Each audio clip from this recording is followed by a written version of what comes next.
Seat belt ना पहनने के कारण सागर और उसके दोस्त का सिर आगे शीशे से टकरा गया था। चोट लगी थी पर खून नहीं आया था। सागर ने खुद को संभाला, पीछे देखा, बोला, are you guys okay? Pinky ने दर्द से कराहते हुए कहा, सागर तुम्हें गाड़ी चलानी किसने सिखाई? सागर बोला, आई एम सॉरी बट गलती मेरी नहीं थी, मुझे चक्कर आ गया था। झूठ था, लेकिन सागर जाने अनजाने इस घटना के कारण पिंकी को खोना नहीं चाहता था। वो कार से उतरा, पहले नई कार को देखा कि कोई नुकसान तो नहीं हुआ था, फिर पीछे छोटी कार में झांक कर आया, बैठा और बोला, सब ठीक है, थोड़ी खरोच आई है मेरी कार में, पर पीछे कार में कोई प्रॉब्लम नहीं है।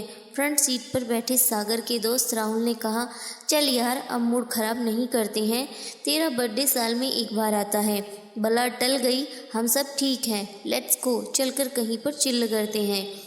पिंकी थोड़ी देर साथ रहना, ड्राइवर को बुला लेना और फिर घर चले जाना, ठीक है? पिंकी ने सागर से कहा, आर यू ओके? तबीयत ठीक तो है सागर?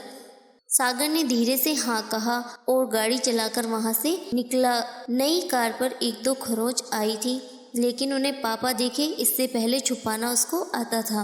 वो लोग हाईवे से वापस याद शहर के अंदर पहुँच गए। सब ठीक लग रहा था। सागर खुद से कह रहा था, कुछ नहीं बिगड़ा है। इस खूबसूरत शाम में बस एक स्पीड ब्रेक अचानक आया था और अब चला गया है। वो लोग एक महंगे रेस्तरां पहुँचे जहाँ एक आर्टिफिशियल तालाब बना हुआ था। हल्का हल्का म्यूजिक हवाओं में तैर रहा था। चुस्त सफ़ेद कपड़ों में वेटर चांदी की ट्रे लिए घूम रहे थे। 1 घंटे पहले जो सड़क पर हुआ था, ये सब वो लोग भुला चुके थे। बाकी लड़के जानते थे कि सागर क्या महसूस करता था पिंकी के बारे में, तो कुछ न कुछ बहाना करके इधर उधर चले गए। साहिल ने पिंकी के चेहरे को देखा। वो बोली, मुझे जाना होगा, बहुत देर हो गई है। फिर पिंकी ने हल्के से सागर का हाथ पकड़कर कहा, अरे तुम्हारी घड़ी कहाँ गई? हम लोगों की गिफ्ट इतनी जल्दी खो दी? लगता है वहीं सड़क पर गिर गई।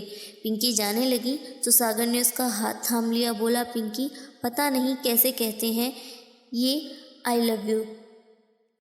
सागर के प्यार का इजहार सुनकर पिंकी बिना कुछ कहे चली गई।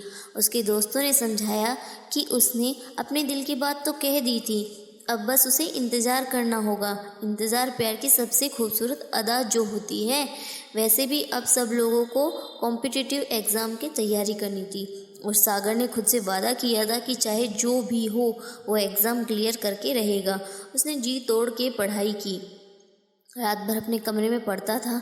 बाहर झिंगुरों की आवाज़ें बिना नींद की इन रातों में उसका साथ देती थी। पिंकी भी अपने मेडिकल के एग्ज़ाम की तैयारी में बिजी हो गई थी। सागर ये ख्वाब देखता था कि पिंकी भी उसी की तरह उससे प्यार करने लग जाएगी, लेकिन वो इंतज़ार करने के लिए तैयार था। उसके सपने बहुत बड़े थे और ये इंतज़ार उन बड़े बड़े सपनों के सामने बहुत छोटा था। कार की खरोंच की कभी बात ही नहीं हुई थी। बस उसके पापा ने ये जाहिर कर दिया था कि उसका आईटीआईटी में सिलेक्शन कितना ज़रूरी था, कि उनकी सारी उम्मीदें, प्रतिष्ठा, परिवार की इज्जत सागर के कंधों पर टिकी थी। दिन रात घर में बस कंपटीशन की ही बातें होती थी। एक दिन सफ़ेद कमीज़ और डेनिम की जीन्स पहन के माँ के हाथ का टीका लगाकर सागर एग्जामिनेशन सेंटर पहुंचा। एग्ज़ाम शुरू हो गया था। ये वो 2 घंटे थे जो उसकी ज़िंदगी का रुख बदलने वाले थे। इन लम्हों के लिए उसने पढ़ाई के 2 साल न्योछावर किए थे। पूरे परिवार के सपने इन 2 घंटे के साथ जुड़े थे और आखिरकार एक दिन एडमिशन लिस्ट में ऊपर से नीचे 2 बार देखने के बाद पता चला कि सागर का सिलेक्शन हो गया था। 1.5 महीने में इंस्टीट्यूट ज्वाइन करना था। अरे सागर तो इतना खुश घूम रहा था जैसे दूल्हा बन गया हो। उसकी ज़िंदगी का सबसे बड़ा सपना पूरा जो होने जा रहा था। सबसे पहले ये खुशी पिंकी के साथ शेयर करना चाहता था। अपने पेरेंट्स को पिंकी के बारे में सब कुछ बता देना चाहता था। शाम को उसके पापा घर पर आए। घबराते घबराते डर के मारे 4 की जगह 7 रोटियां हजम करने के बाद सागर बोला, पापा एक बात करना चाहता था। मिस्टर मल्होत्रा बोले, पिंकी सब पता है मुझे। उसके पापा, जगदीश दोस्त है मेरा। डोंट वरी बेटा, अगले हफ्ते बाद चलाता हूँ। पिंकी राजी हुई तो सर्दियों में बहू विदा करके लाएंगे। सागर मल्होत्रा की ज़िंदगी का सबसे बड़ा सपना पूरा हो चुका था। उसका आईआईटी में दाखिला हो गया था। मोटी रकम की नौकरी अब निश्चित हो गई थी। और दूसरा सपना पिंकी से शादी अब सच होने का मन बन रहा था। उसके पापा मिस्टर मल्होत्रा आज पिंकी के पापा जगदीश चौहान से मिलने गए थे। बस आने ही वाले थे कि दरवाजे पर घंटी बजी। सागर के पापा नहीं थे, एक पुलिस इंस्पेक्टर था। बोला, कई हफ्तों पहले एक रात एक्सीडेंट हुआ था यार्ड शहर के बाहर, उसके बारे में बात करने आया हूँ। आप चाहे जो इसे भगवान की लाठी समझ सकते हैं।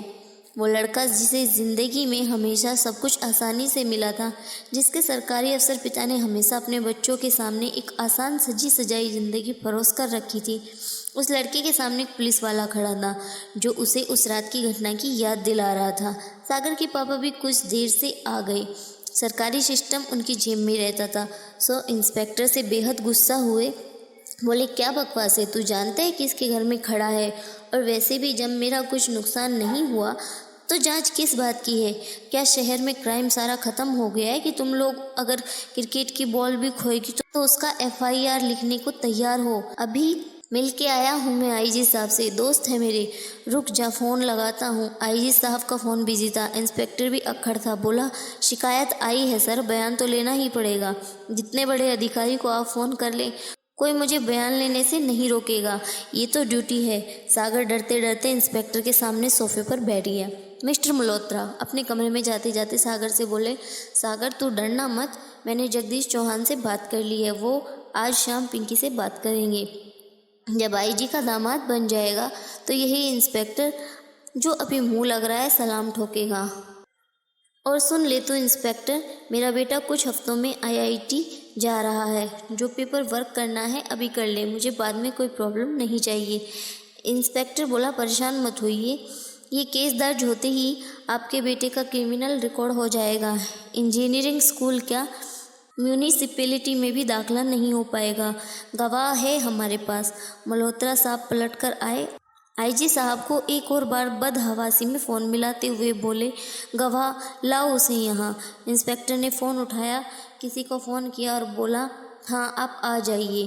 कुछ देर में दरवाजे पर घंटी बजी। सागर मल्होत्रा का IIT जाने का ख्वाब एक पल में टूट गया था और अब दरवाजे पर घंटी बजाता वही आदमी था जिसकी कंप्लेंट ने सागर का करियर बर्बाद कर दिया था। दरवाज़ा खुला। मिस्टर मल्होत्रा की दहलीज पर वो अजीब प्राणी खड़ा था जिससे उन्होंने बरसों पहले सारे रिश्ते तोड़ दिए थे। एक आम इंसान, क्रीम रंग की कमीज और नेवी ब्लू पैंट पहने एक दुबला पतला आदमी। इंस्पेक्टर ने उसे बिठाया और बोला, यही है सागर मल्होत्रा। कांपते हुए हाथों से उस आदमी ने नीली पैंट की जेब से कुछ निकाला। बोला, ये रही आपकी चीज़, आपकी महंगी घड़ी। उस रात सड़क पर मिली थी। मेरी 2 बेटियां कोचिंग कॉलेज के हॉस्टल से टीचर की कार में लिफ्ट लेकर मेरे पास आ रही थी।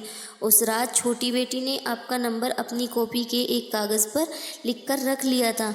बेटा, हमने तो आपकी चीज़ लौटा दी, अब हमारी भी एक चीज़ लौटा दो जो उस रात खो गई थी, हमारी बेटी की जान। 3 साल से दोनों कॉम्पिटिटिव एग्ज़ाम की तैयारी कर रही थी। कहती थी, पापा आपको दहेज नहीं देने देंगे। बड़ी बेटी डॉक्टर बनना चाहती, छोटी इंजीनियर। जब बड़ी की सांसें रुक गई तब भी उसके हाथ में ब्राउन पेपर की जिल्द चढ़ी कंपटीशन की किताब थी। आपके पिताजी तो शहर भर के लाइसेंस देते हैं।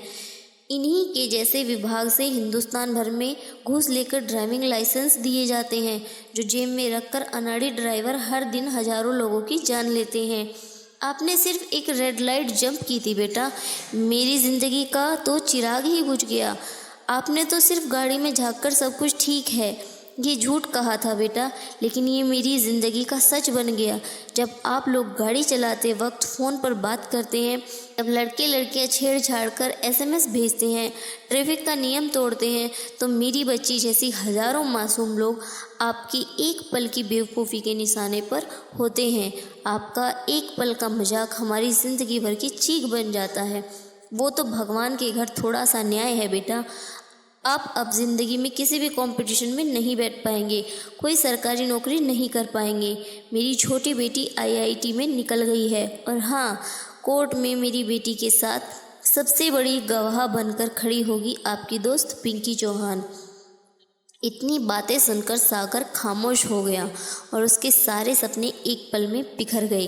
दोस्तों, इसलिए हमें कभी भी लापरवाही नहीं करनी चाहिए, क्योंकि हमारी एक लापरवाही की वजह से किसी की जान भी जा सकती है। तो दोस्तों, आपको हमारी वीडियो कैसी लगी? अगर आपको वीडियो पसंद आई है तो वीडियो को लाइक और शेयर ज़रूर करें, और अगर आप हमारी वीडियो फेसबुक पेज पर देख रहे हैं तो हमारे पेज को फॉलो और लाइक करें, और अगर आप हमारी वीडियो यूट्यूब पर देख रहे हैं तो हमारे चैनल को सब्सक्राइब करें।